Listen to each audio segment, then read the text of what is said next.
You think you know Adolf Hitler. You've never seen him like this before. Hitler's contemporaries, from his birth in Braunau to his death in the bunker, authentically flesh out the picture. Who was Hitler? Hitler neither finished school nor had any vocational training. He occasionally lived in homeless shelters or on the street. He refused to pursue a regular job. To this day, it seems inexplicable that he could come to power. Out of nowhere, Hitler became the Führer, leader of the German Reich, one of the most powerful men of the 20th century, starting an inferno that engulfed the world and brought death to millions of people. The nation worshipped him and followed him blindly into the abyss. But during his lifetime, he kept his origins and his life secret. No one should know how or who he was. Fascinating and oppressive accounts from companions, friends, and enemies, as well as the most extensive collection of archive material ever shown. Much of it, hitherto unpublished, reveal who Hitler was and how he could become what he was: a notorious liar and an unscrupulous murderer.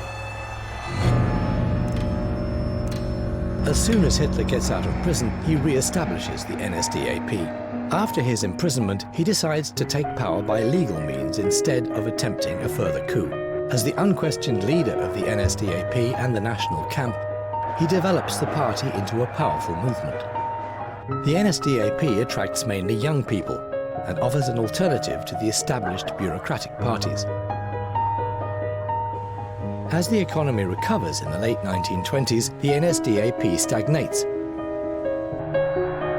But with the crises at the beginning of the 1930s, Hitler's party regains popularity. Hitler loses the election for president. But in the next parliamentary elections, the NSDAP becomes the strongest party. Nevertheless, Hindenburg still refuses to appoint him chancellor. Hitler must rethink how he can come to power.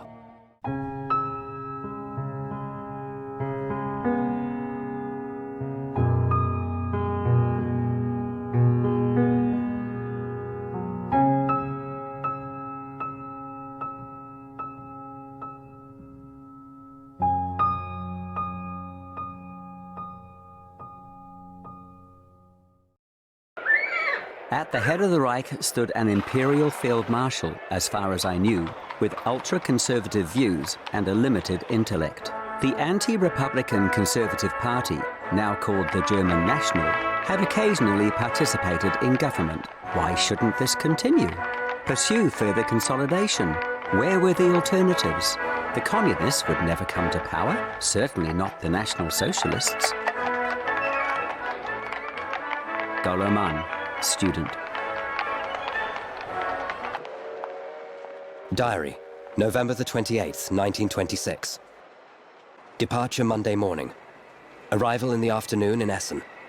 Straight to the boss. He's happy that I've come to the auditorium, a huge hall, filled to bursting with people. Hitler comes in. Then he speaks for 2 hours. He was the Führer again, for whom it is a real pleasure to fight. Joseph Goebbels, NSDAP leader of Berlin. After imprisonment in Landsberg, Hitler becomes the sole leader of the nationalist movement. He feels chosen. It originally came from the harmless greeting, "Heil so-and-so," something you'd say to people in sporting or cycling clubs without using their names. Ernst Hanfstaengl, Hitler acquaintance. Letter from Marga to Heinrich Himmler, March the 2nd, 1928. Dear sweetheart, earlier on I tried to imagine how you looked as a boy. Do you have any pictures? Why are you going to a Hitler meeting? You know what he has to say. Sweetheart, I kiss you, your little wife.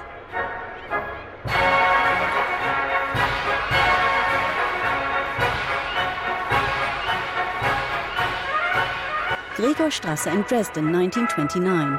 The druggist Gregor Strasser has been the Reich Organization Director of the NSDAP since 1928. and thus the party's second most important man.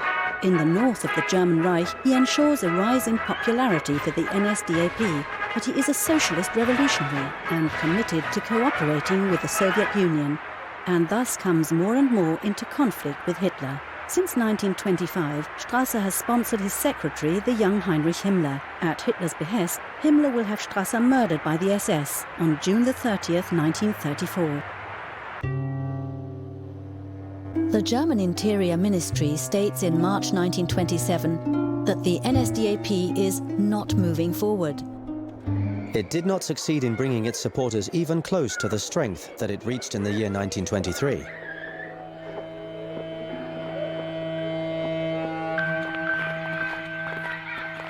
Hitler had failed to reach the middle class himself.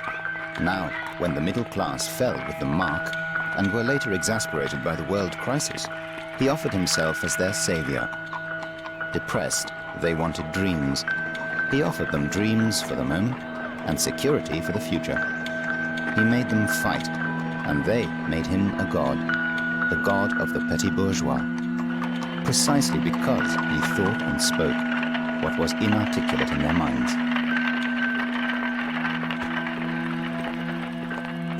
Stephen H. Roberts, Australian historian who lived in Germany during the 1920s.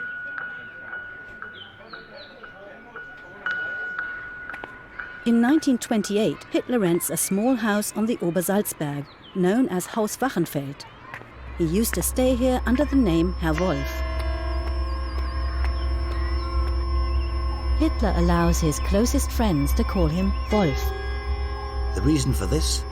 Hitler went by the nickname Wolf at the beginning of his political career. Heinrich Hoffmann, friend of Adolf Hitler. Hitler understands the name as the Germanic root of Adolf. It corresponds to his view of the world as a place of constant struggle for survival. To Hitler, the name Wolf implies the idea of strength, aggression, and solitude. Wieland, Wolfgang, Verena and I, we all loved Wolf, because he enthralled us with his adventure stories about his travels through Germany. For us, his life was exciting because it was so different. Everything was like a fairy tale. Fridolin Wagner, granddaughter of Richard Wagner. Soon, Hitler has enough money to buy Haus Wachenfeld. From 1924 onwards, the German economy recovers. This leads to the 5 golden years of the Weimar Republic. Looking back on it now, I see the mad whirl of this Berlin of 1928 and 29 as a kind of Pompeian revel on the eve of the Vesuvian eruption. Sefton Delmer, correspondent of the Daily Express in Berlin.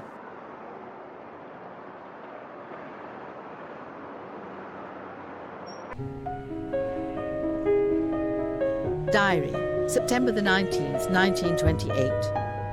Elsa wrote that she has had her hair cut in a bob. I am shocked, would never have thought it possible. But one shouldn't be surprised at anything nowadays.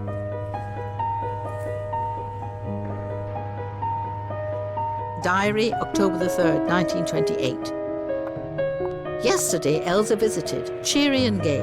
Her bob suits her extremely well. Nevertheless, to me it looks awful and will remain so. Henrietta Schneider, housekeeper, East Prussia.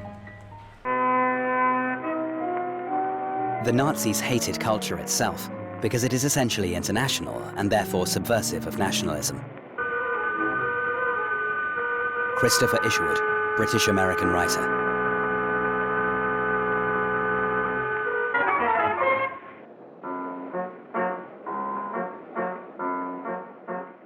In the 1920s, Berlin was ahead of everything that was known as new in our field. It had everything. Reinhardt's great theatre, great film studios, great films. The most beautiful bars and restaurants, including gay bars. Berlin was productive and rich with ideas, rich in ideals, and at the same time practical, a combination never achieved before. Marlene Dietrich, actress and singer, memoirs.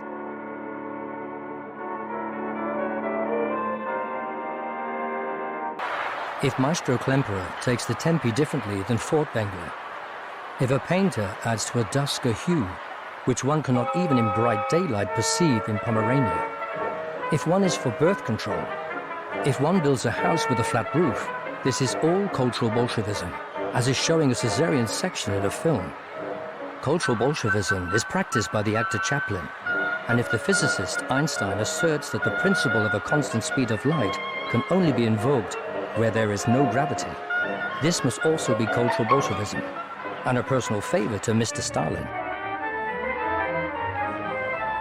Karl von Ossietzky, publisher of the Weltbühne magazine.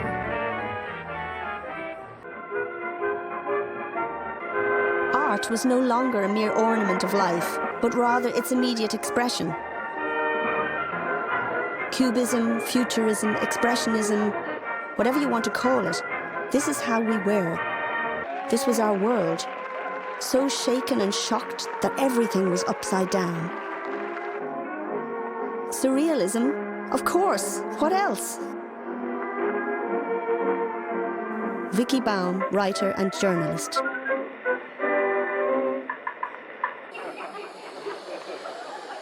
I met Hitler personally for the first time in early October 1927. He was accompanied by Rudolf Hess. In the hotel, Hitler immediately went to his room. Hess followed him quickly after ordering 20 bottles of mineral water for the lectern on the grounds that Hitler sweated a great deal during the big speeches, and he was liable to lose 5 pounds in weight. Albert Krebs, provincial NSDAP leader, Hamburg.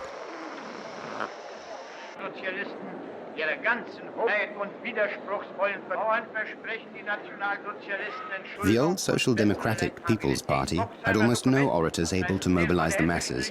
While the National Socialist speakers whipped their followers into a frenzy, the Social Democrats tormented their listeners with figures, statistics, and evidence.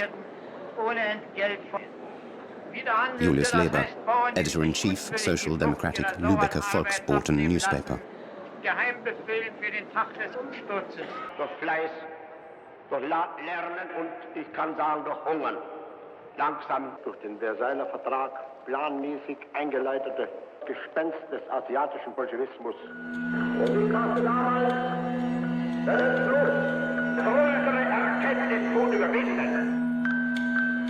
On November the 16th, 1928, for the first time after the ban on public speaking in Prussia has been lifted, Hitler speaks in the Sportpalast in Berlin, allegedly in front of 18,000 supporters. For the first time, he uses an electroacoustic sound system, speaking into a microphone. And for the first time, his words are clearly understood in every corner of a large space.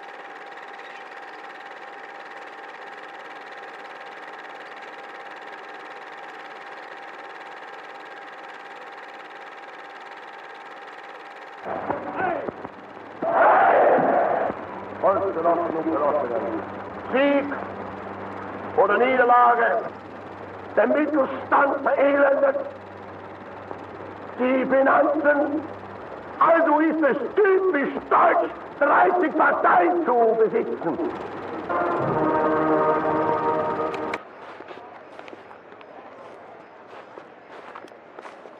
Between 1925 and 1929, Hitler's small political movement is marked by activism, dynamism, enthusiasm, youthfulness and strength. Nearly 60% of new party members are under 30 years old.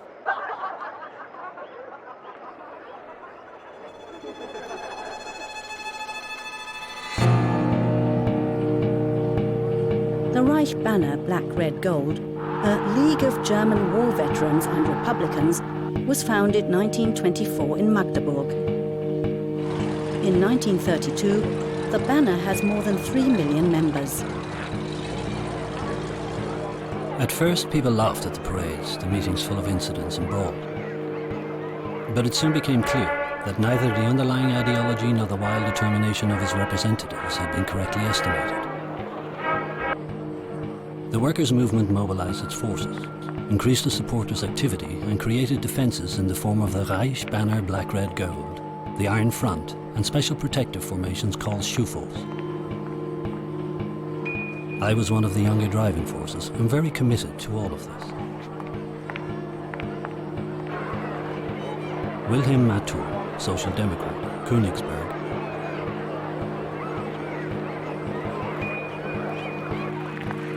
There was only one way for us to save the Republic: to unite with the left-wing parts of the Democratic Party and the Centre Party and find a common approach.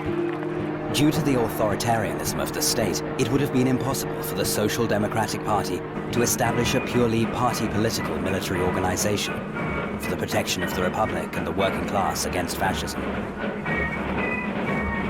Karl Höltermann, Vice President, Reichsbanner Black, Red, Gold.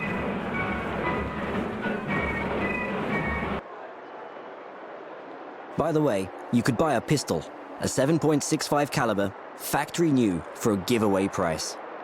A putsch was more or less expected any day. The air was full of such rumors.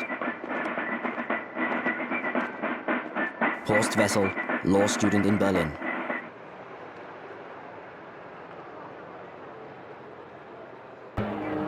And of course we gave ourselves military training, but not in order to overthrow the state, but to defend ourselves.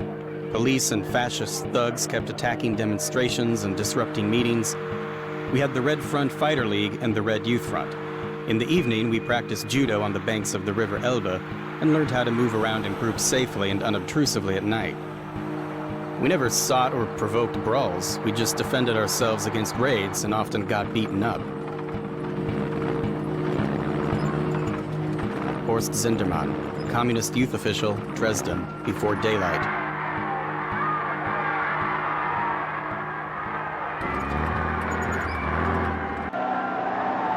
Street processions, press promotions, propaganda tours into the provinces created an atmosphere of activism and tension.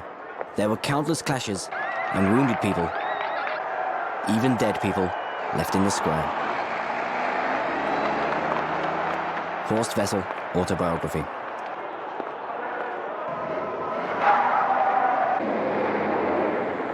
In February 1930, one of the casualties will be the Berlin student Horst Wessel.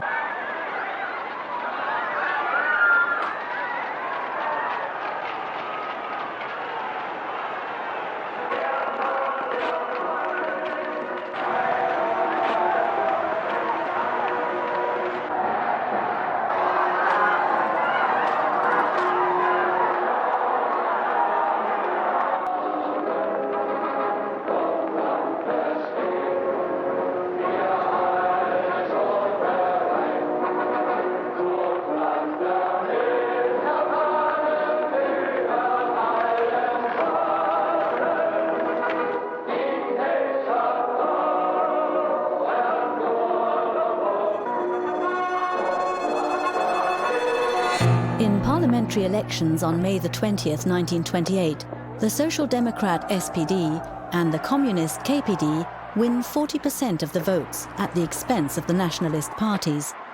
The NSDAP earns only 2.6% of the votes and 12 seats.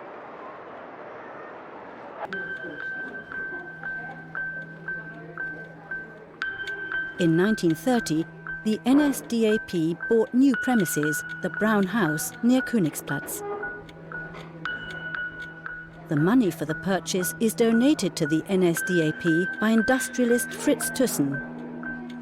Hitler will have Thyssen arrested and jailed at the end of 1940.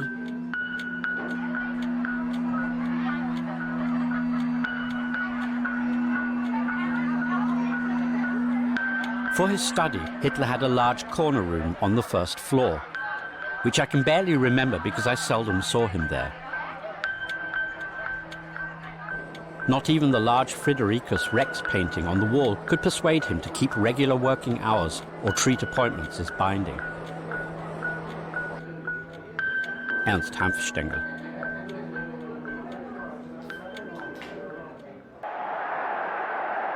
Despite the lack of political success, the party stages spectacular rallies, first in Munich and Weimar, then from 1927 onwards, exclusively in Nuremberg.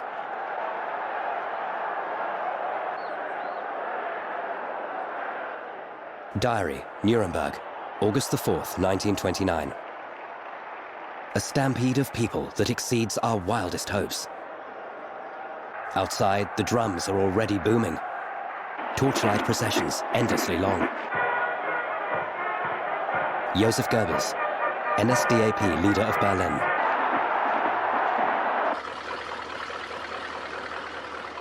The party conventions are, without question, Hitler's personal work. Just as he was involved in building the SA, from the smallest details of the uniforms to the color of the collar patches, he concerned himself with the planning of the party conventions, right down to the decorations in the Congress Hall.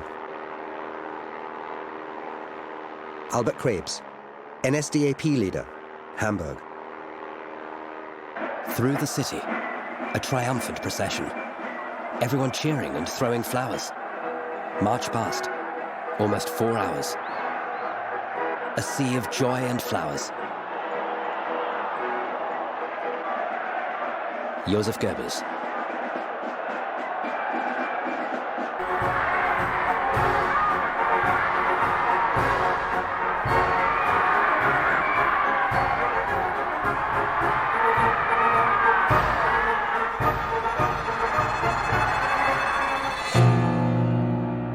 The continuing fragmentation of the party landscape is advantageous for the rise of the NSDAP. In elections, they win more and more support from the splinter and protest parties.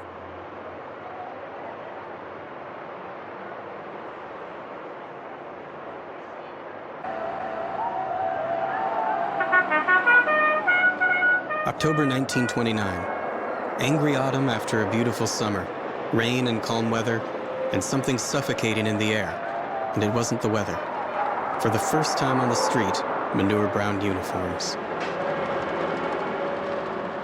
Sebastian Hafner, journalist, memoirs.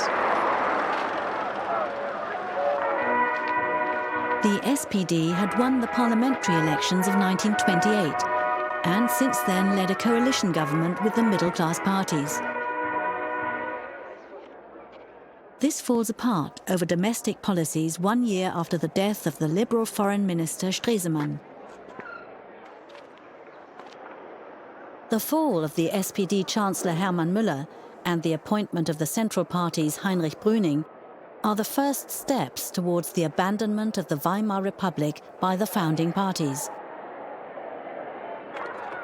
National Socialists were now sitting in Parliament. The rise of the party could no longer be overlooked. Ernst Niekisch, National Bolshevist, Hitler opponent.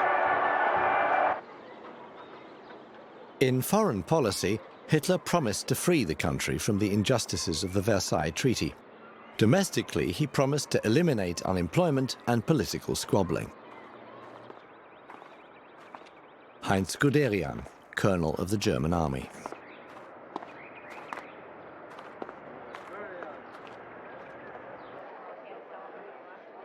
In 1930, Chancellor Bruning convinces President von Hindenburg to dissolve Parliament and call for new elections 24 months early. Bruning is determined to govern with the help of the President, if necessary without a majority, by presidential decree. Following the example of Italy, at the end of the 1920s, movements which are called fascist are gaining strength all over Europe. In some Eastern European states, dictatorial governments rely on the support of such factions. A union of fascists is also established in the UK, a party demonstration in Manchester in 1934.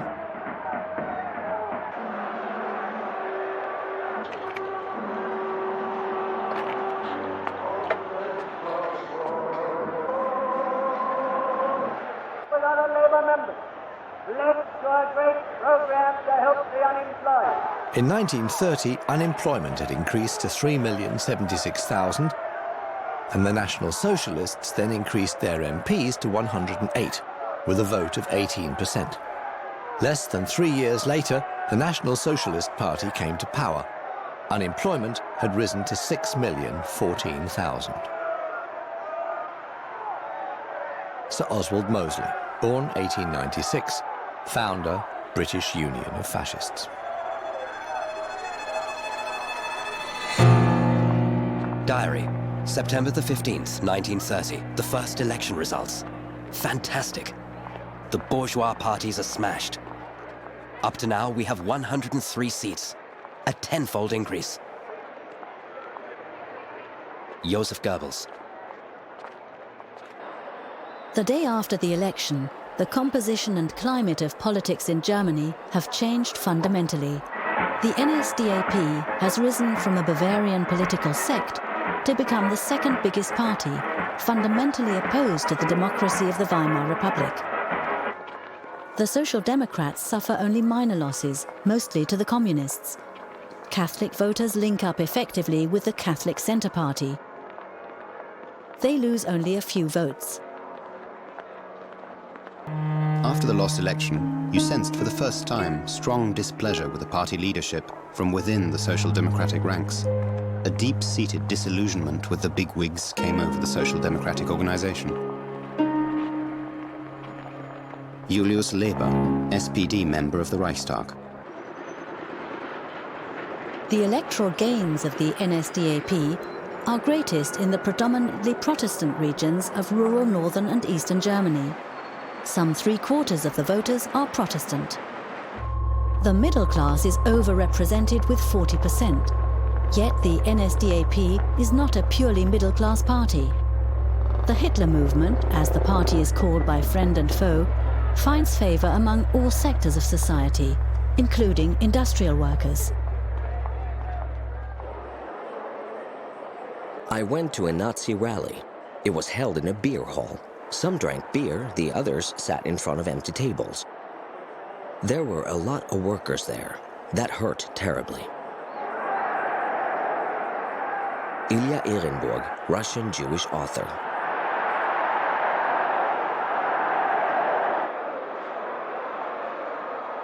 Nothing succeeds like success, as they say in English. Stefan Heim, student in Berlin.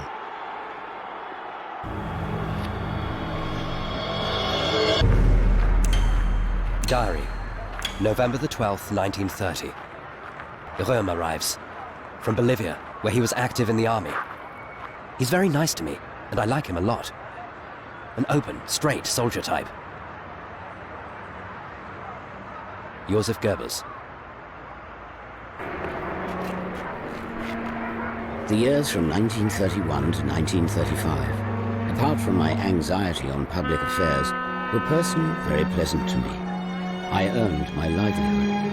I meditated constantly upon the European situation and the rearming of Germany. Winston Churchill, the Second World War. New Year's Order, December the 31st, 1931. The army of brown shirts has multiplied numerous times. The movement has suffered a great deal of blood sacrifice. Comrades, at the beginning of this year, I thank you for everything that you accomplished over the past year through dedicated work and self-sacrificing battles. You can enter the new year with joyful confidence, proud of what you achieved in the year 1931. Adolf Hitler.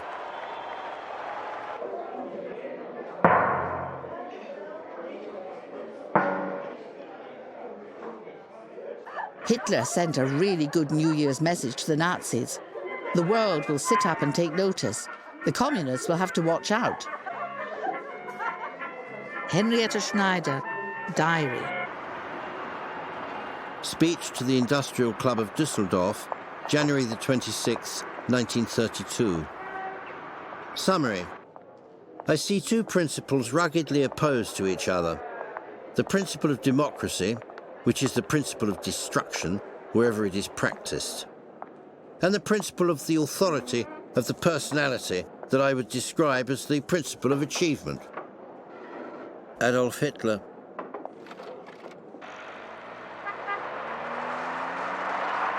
The upper class is getting closer to Hitler. My grandfather had the right saying for these turncoats. You spit in their eyes and they ask you if it's raining. Bella Fromm, German Jewish journalist, Diary. Diary, Tuesday, February the 23rd, 1932. After coffee, Frau Knispel appeared with the news that Hitler is standing for the German presidential elections. Henrietta Schneider. After an internal party discussion in Munich on February the 2nd, Adolf Hitler decides to run in the first round of voting in the German presidential elections of March 1932.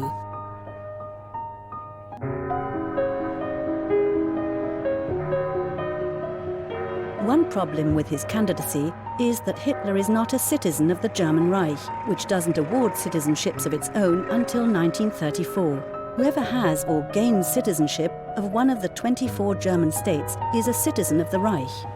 Thus, Thomas Mann, for instance, has citizenship of the Free Hanseatic city of Lübeck and a corresponding passport.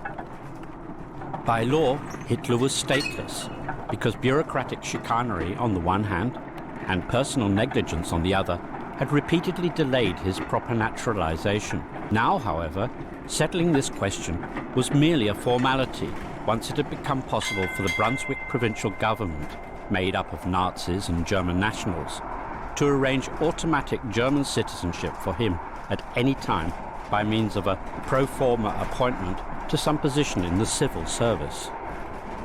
Ernst Kampfstengel, head of the NSDAP Foreign Press Bureau. In the states of the German Reich, a civil servant automatically becomes a citizen and thus a German national.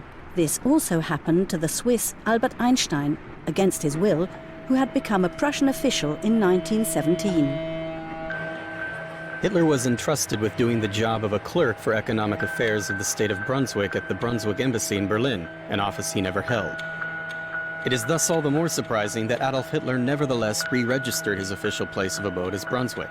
After all, for 1.5 years, Adolf Hitler appeared in the official list of inhabitants of Brunswick and deregistered on September the 16th, 1933 as Reich Chancellor, Berlin, Wilhelmstrasse.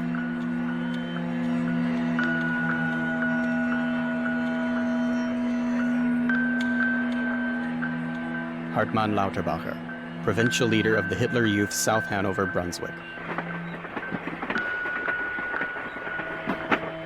Berlin, this 26th day of February 1932, at the Brunswick Embassy. Today, Adolf Hitler appeared before me, who according to the decree of the chairman of the Brunswick State Ministry and the Brunswick Minister of Finance of February the 25th, 1932, is now present as a senior civil servant employed by the state of Brunswick. After being informed of the requirements, he took the mandatory oath of service.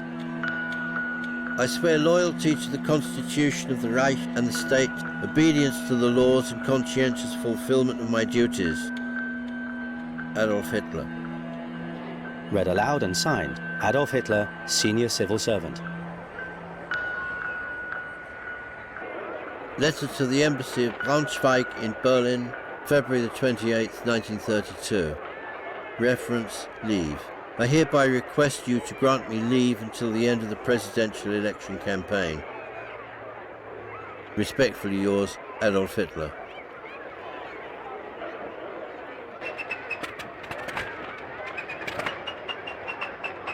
When I landed in Munich on a day in March, I was told, Herr Hitler has run from the Brown House. He's planning to fly to various cities in the Reich, and he wants to rent a plane. You have been recommended to him. During the election campaign, he wanted to travel by plane and visit up to 5 cities in one evening. Hitler told me that, frankly, he had little confidence in flying. He saw the flights as a necessary evil. And so it was that in 1932, 3 major election flights were made. Hans Bauer, Lufthansa pilot, I flew the powerful of the world.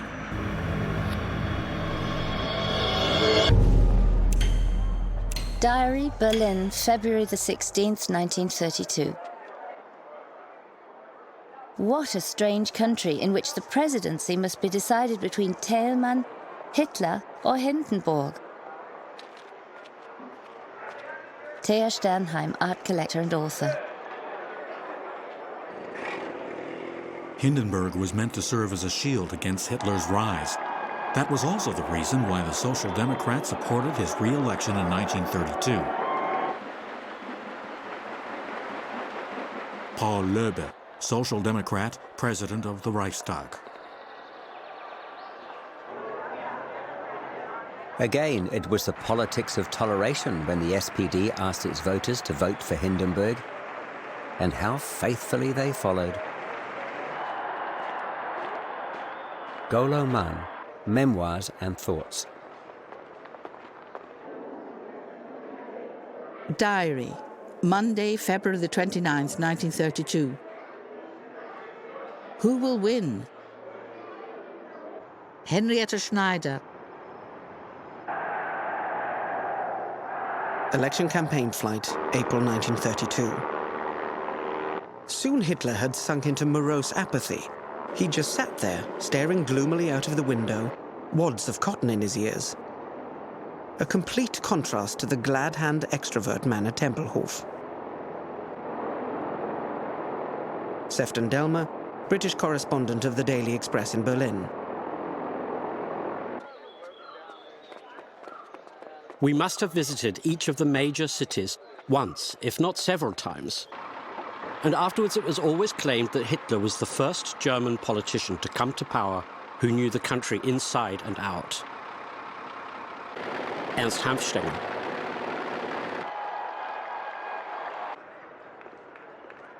As the door of the aircraft was flung open, Hitler ducked out and immediately threw himself into his Führer pose. There he stood, bareheaded, upright and unsmiling, his hand raised in greeting. Sefton Delmer. It was always the same routine. He gave his presentation, had his bags packed, and on to the next city. Ernst Hanfstaengl.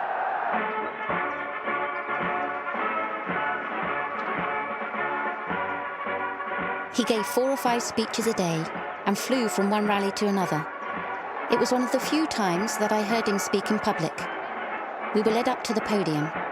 We tried hard to stay awake until the Führer's plane arrived late. Minutes later, he began his speech. He was hoarse and his jarring voice was emotionally charged and swept over the audience like a storm that takes one's breath away and leaves people excited. Fridolin Wagner.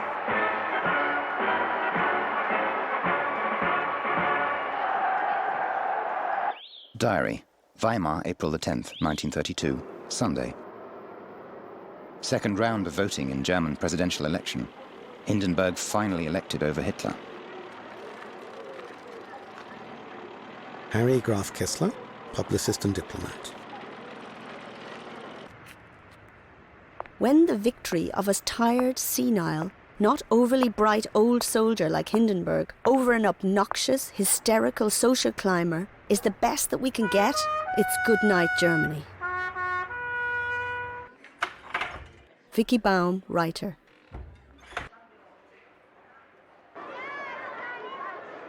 Letter, April the 20th, 1932.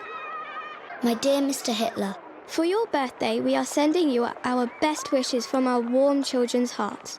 When we told our parents that it was a pity we couldn't do anything for you because we're only 10 and 5 years old, our parents said you can pray for Adolf Hitler every day, and we'll be doing that every evening.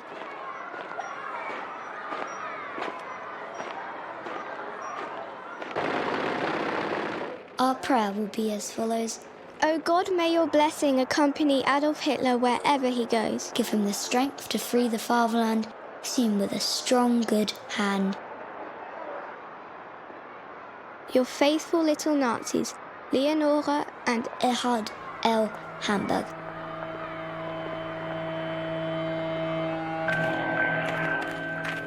I myself have no instinct for the character expressed in faces.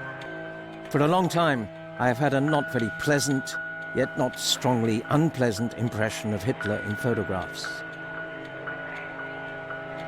Ludwig Quidder, German Nobel Peace Prize laureate, 1927.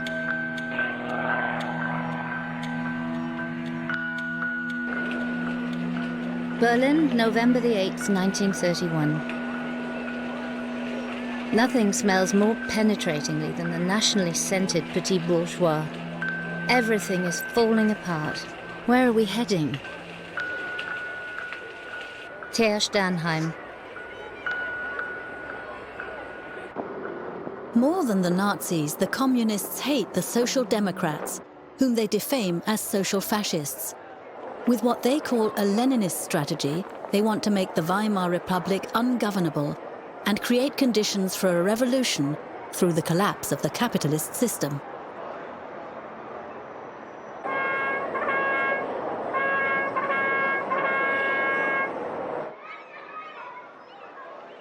Diary, May the 31st, 1932.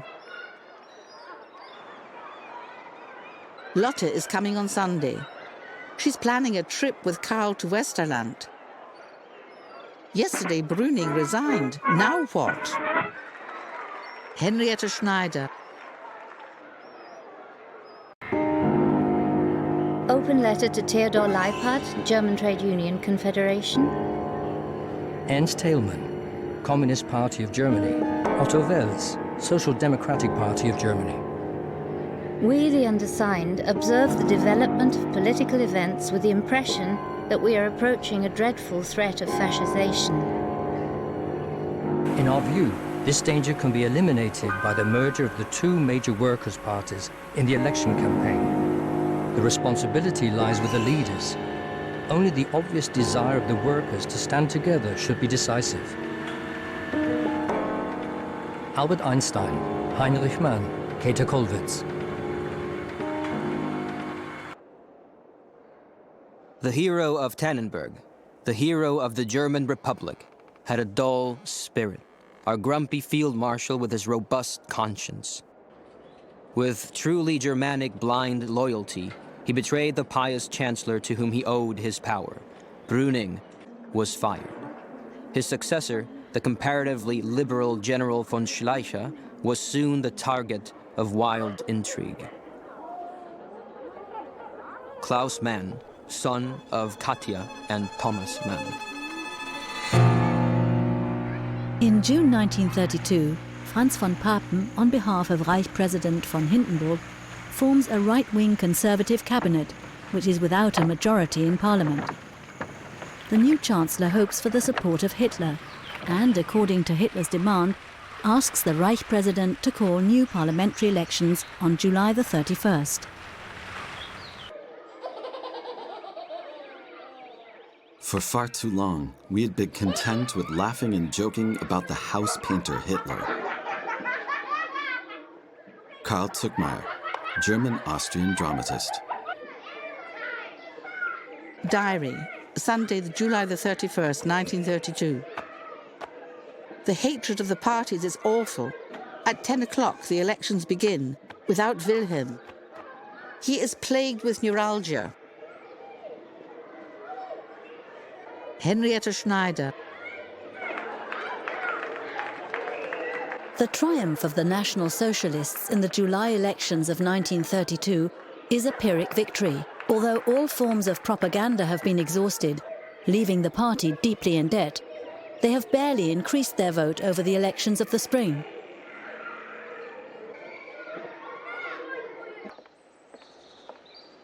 In a large portion of the remote villages, Hitler had the absolute majority in the parliamentary elections in July, often even 2/3 of the votes. How does one account for their success? The Nazis came into the villages, ranted and raved and promised them the moon.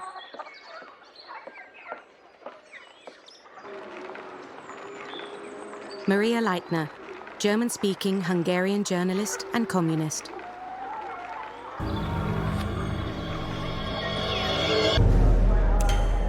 Diary, August the 1st, 1932. Election results. We have gained a little ground. Marxism has gained a great deal. Now we have to seize power and wipe out Marxism. Either way, Hitler is also of this opinion. We won't get an absolute majority this way. Joseph Goebbels. Hitler rejects Chancellor von Papen's offer to serve as vice-chancellor in his government and demands the office of Chancellor itself. President von Hindenburg refuses to grant Hitler governmental power and warns that all acts of terror will be dealt with severely. As almost all the major parties in the Reichstag want to bring down von Papen's government, Reich President von Hindenburg dissolves the newly elected parliament in September and calls new elections on November the 6th, 1932. Diary, Wednesday, September the 21st, 1932. I'm following political developments in a state of pleasant titillation and yet numbness. I literally have no sympathy for any of those now wrestling with each other. Viktor Klemperer, Professor of Romance Studies, Dresden.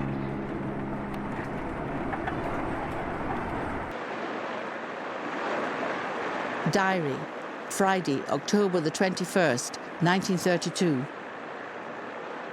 Lotte announced that she had seen Adolf and that she really liked him. Lore also heard him, but didn't see him well. She couldn't afford an expensive 5-mark seat. Henriette Schneider.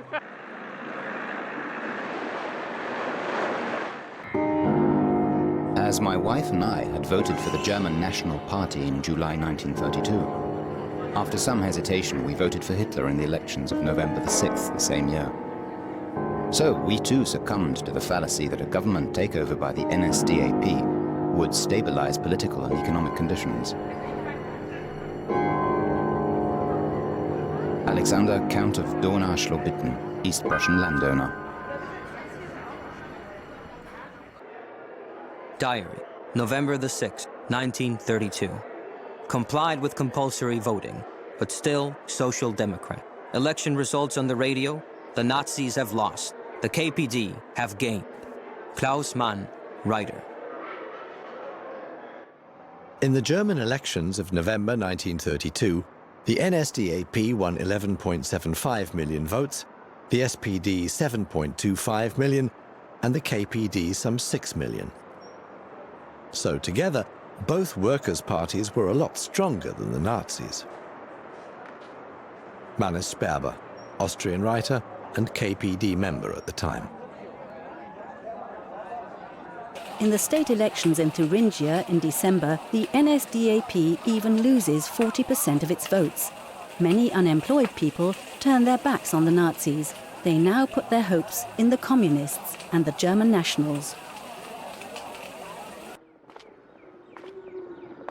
Many leftists believed that Hitler would never recover from this setback and had ceased to be a menace. Christopher Isherwood, British-American writer.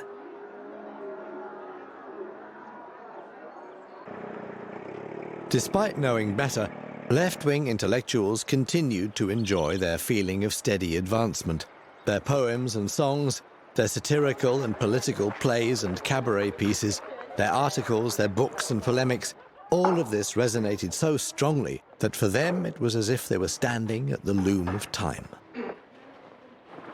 Mannes Sperber.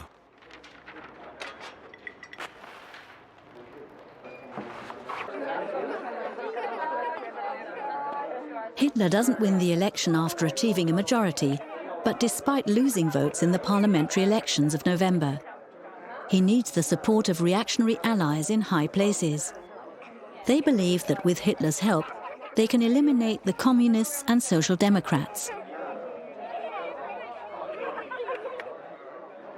These forces succeed in a few short weeks in bringing the German president around, who, thanks to the constitution, is very powerful. Snow was already falling heavily, and the shop windows were festively decorated. It was hard to get through the crowds thronging the sumptuously bedecked department stores. The new General Chancellor did not dissolve the Reichstag at all. So, thank God, there were no new elections. The people were allowed to celebrate Christmas and New Year's Eve in peace.